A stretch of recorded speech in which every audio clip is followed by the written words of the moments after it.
Bante, saya sering ditanya sama teman-teman mungkin yang memiliki keyakinan di luar daripada Buddhis. Mereka sebagai non-Buddhis sering merasa heran dengan kita.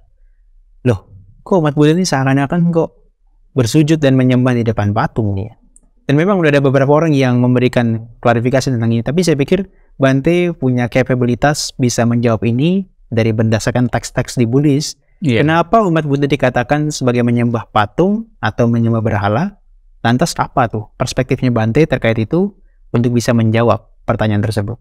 Menyembah patung atau dengan kata lain sebenarnya bersujud di depan patung kan terjadi setelah Sang Buddha meninggal dunia. Oh, di momen Buddha masih ada belum ada? Belum ada patung. Oke. Jadi sebenarnya menurut riset para arkeologis dan cendekia Buddhis, patung Buddha itu mulai dibuat itu pada abad ke-1 setelah Masehi atau abad ke-1 Masehi.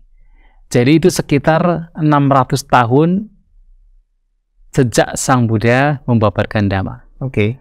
Jadi sudah 600 tahun baru kemudian ada mulai Arca Buddha atau patung Buddha.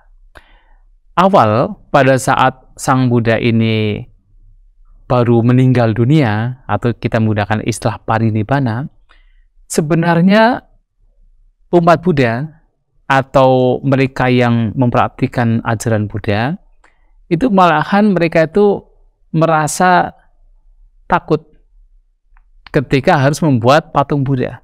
Oh, kenapa Bante? Karena Sang Buddha sendiri sebenarnya disebut sebagai apadima. Oh, apadima artinya tidak bisa dibandingkan. Jadi padima itu adalah pembandingan atau dibandingkan. Apadima tidak bisa dibandingkan.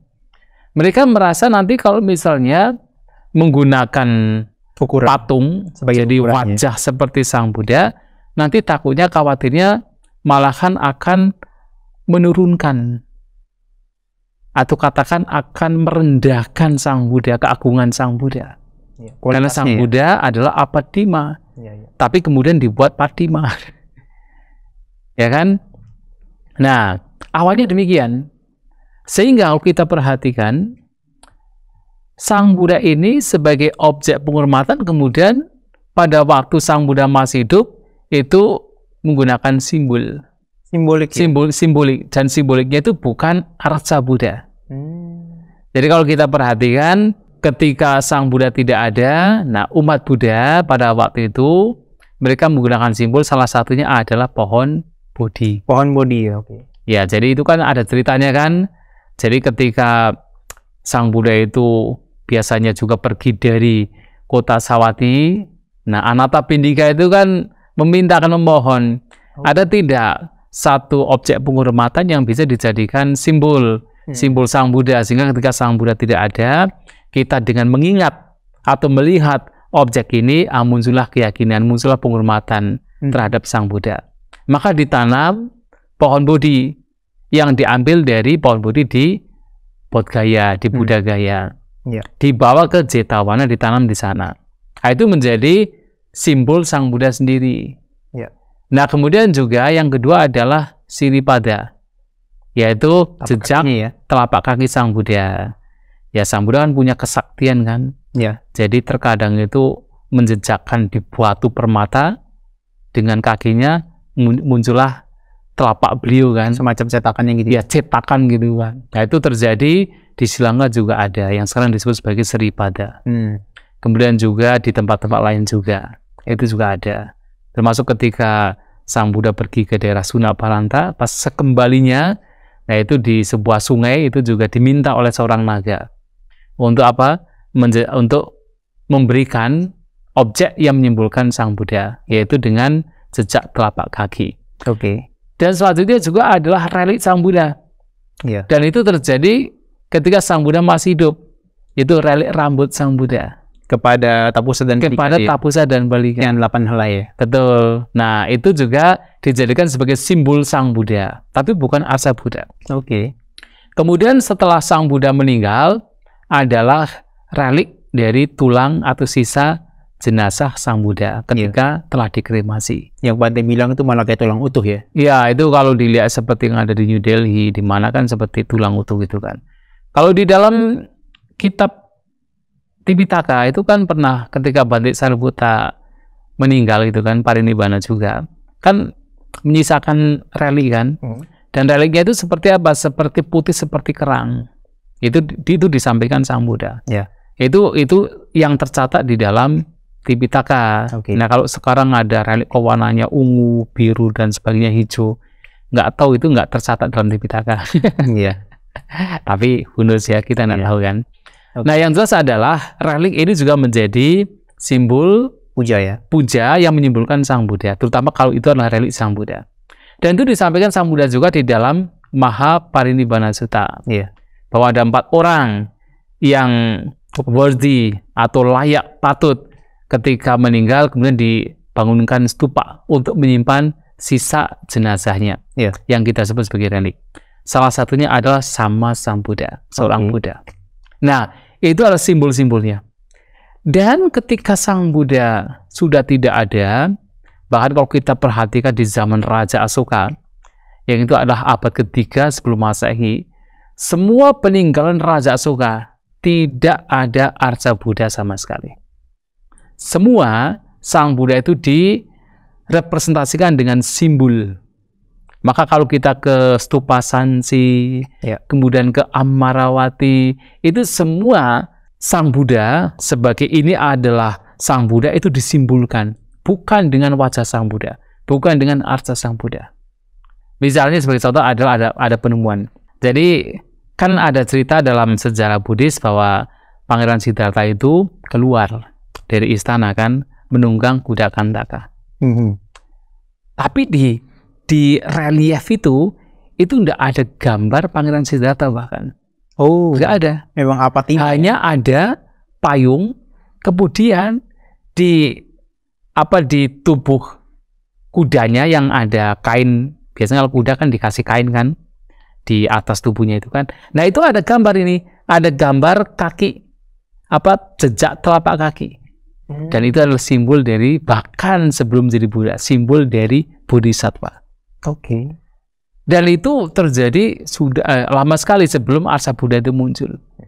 Nah, hanya kemudian setelah pada abad ke-1 agama Buddha mulai menyebar pesat di daerah Yunani, termasuk Gandhara. Gandhara ini juga Yunani, yang itu adalah Afghanistan, Pakistan.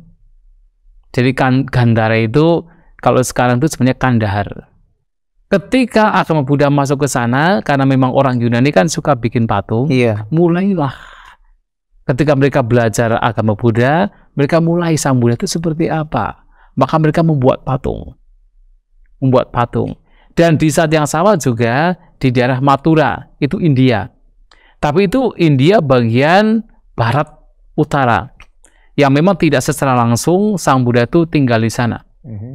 Itu juga mulai dibuat patung Sang Buddha.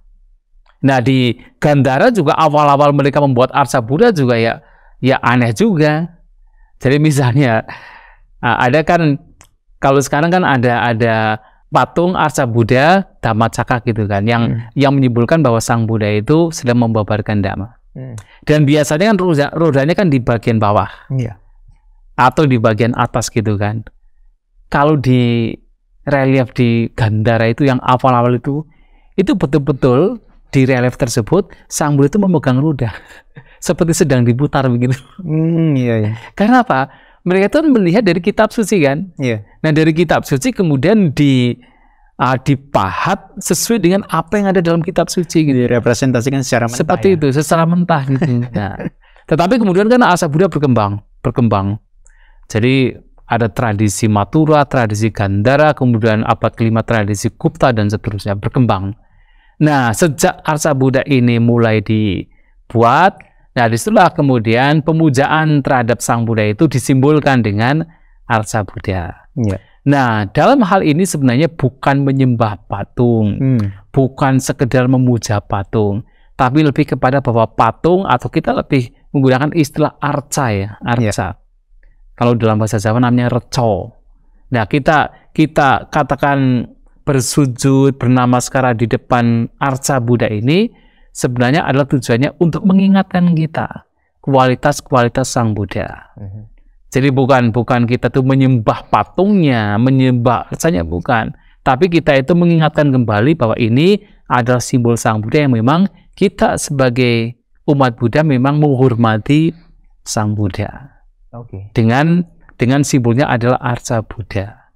Nah, sehingga sebenarnya umat Buddha sendiri sebenarnya sangat fleksibel. Mau ada Arca Buddha atau tidak, ya bisa bernamaskara, bisa bersujud, bisa merenungkan yaitu kualitas-kualitas Sang Buddha, bisa merenungkan ajaran Sang Buddha, Dhamma Sang Buddha. Ya. Tapi ketika ada Arca Buddha, mungkin beberapa orang langsung teringat kembali. Merasa lebih benar-benar hidup presentasinya. Ya, seperti lebih hidup gitu kan. Ya. Tapi itu itu bukan harga mati bahwa harus ada Arca Buddha. Iya. Tidak harus. Karena begini Bante, yang namanya berhala itu muncul kan ada persepsi dari mereka, bahkan kayak di dunia pewayangan kan dibuatnya kan seperti 2 dimensi Bante ya.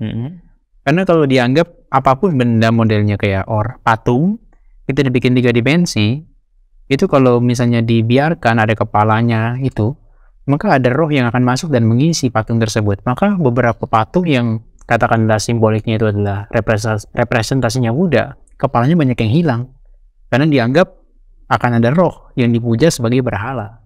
Ya, itu kan menurut Bante itu kan kalau seseorang tidak paham tidak paham. Tapi sebagai umat Buddha ya kita paham sekali bahwasanya itu semua hanya sekedar simbol. Ya. Dan kita tidak berpikir ada roh yang masuk ke Arca Buddha atau ada sesuatu, mungkin ada setan dan sebagainya masuk ke Arca Buddha. Ya, kita tidak berpikir demikian. Kalaupun misalnya masuk, kita tidak menyembah setannya. Iya, menyembah malah patungnya kualitasnya Buddha. Kualitas Buddha saja kan. Mau mungkin ada roh atau ada setan atau hantu di situ, ya kita juga tidak menyembah mereka juga kan. Kita tetap melihat Arca Buddha sebagai simbol yang itu mengingatkan kita kualitas-kualitas Sang Buddha. Dia jadi ingat ceritanya Bante Upagupta atau Moggaliputta-tissa yang meminta Mara itu mengubah wujudnya jadi Sang Buddha itu. Betul. Yang dinamaskarai, marahnya kaget. Dia kira marahnya itu yang dinamaskarai, padahal bukan ya Bante. Bukan lah. Karena kalau misalnya dihormati atau bahkan dinamaskarain saat itu marahnya hancur katanya kan. Betul. Berkeping-keping karena kualat lah. Kualat. Karena kan itu arahat. Tapi itu jadi bukti bahwa kita bukan menghormat patungnya, bukan menyembah patungnya, tapi adalah memberikan penghormatan kepada kualitas Sang Buddha. Kualitas Sang Buddha ya. Ya seperti misalnya kita kan menghormat bendera merah putih kan. Itu kan mengingatkan kita terhadap jasa-jasa dari para pahlawan. Yang mempersatukan Indonesia. Ya kan? Bukan sekedar kita itu menghormat materi benderanya, tapi lebih kepada kita juga mengingat jasa-jasa dari para pahlawan yang dengan mereka mengorbankan dirinya untuk mempersatukan Indonesia. Yang sekarang kita menikmati dari apa yang telah mereka perjuangkan. Ya, seperti itu juga sama. Dan Sang Buddha juga kan mengatakan bahwa kenapa ada 4 jenis orang termasuk beliau sama Sang Buddha ketika meninggal itu layak patut dibangunkan stupa, kemudian dijadikan sebagai tempat untuk menyimpan sisa jenazah mereka. Adalah supaya apa? Supaya ketika melihat stupa tersebut mengingatkan, oh ini adalah sama Sang Buddha yang dengan kualitas-kualitas yang luar biasa, mengingatkan kualitas Sang Buddha. Dan bahkan stupa itu juga anjuran dalam Mahaparinibbana Sutta itu harus dibangun di perempatan jalan. Supaya semua orang bisa melihat. Sehingga ketika melihat muncul rasa keyakinan. Keyakinan karena merenungkan kualitas-kualitas dari Sang Buddha. Itu yang di perempatan jalan gitu Bante. Betul. Itu disebutkan di dalam khutbah beliau. Ya saya pikir jelas lah Bante. Bahwasanya kan kalau Bante bilang tadi bukan harga mati kok. Ada simbol-simbol yang lain juga ya Bante. Oh iya. Karena kadang-kadang teman-teman kita yang non-Buddhis kadang-kadang dia merasa canggung ketika masuk tiba-tiba ada patung, dia mau engage ke wihara, masuk ke wihara, kok tiba-tiba ada patung. Bahkan kata-kata mereka kadang-kadang loh kok umat Buddhanya malah seakan-akan menyembah patung. Tapi padahal simbol mati. Dan itu juga sebenarnya terjadi itu sejak 600 tahun setelah Sang Buddha parinibbana. Iya. Itu sudah lama sekali, itu sudah sangat lama. Iya. Awal-awal nggak ada Arca Buddha. Tapi sekarang ada Arca Buddha pun juga nggak masalah juga. Kan kita melihatnya sebagai simbol semata. Tapi saya setuju dengan Bante tadi bilang di awal bahwasanya Buddha itu adalah tidak bisa dibandingkan. Iya. Karena kalau udah muncul semacam representasinya seperti ini itu kan sudah menjadi ukuran patokan. Jadi harus kayak gini nih, harus kayak gini. Kalau nggak gini wah kurang. Oke. Betul. Oke Bante, terima kasih Iya, untuk baik, pertanyaan baik, ya. tersebut terjawab. Terima kasih. Baik.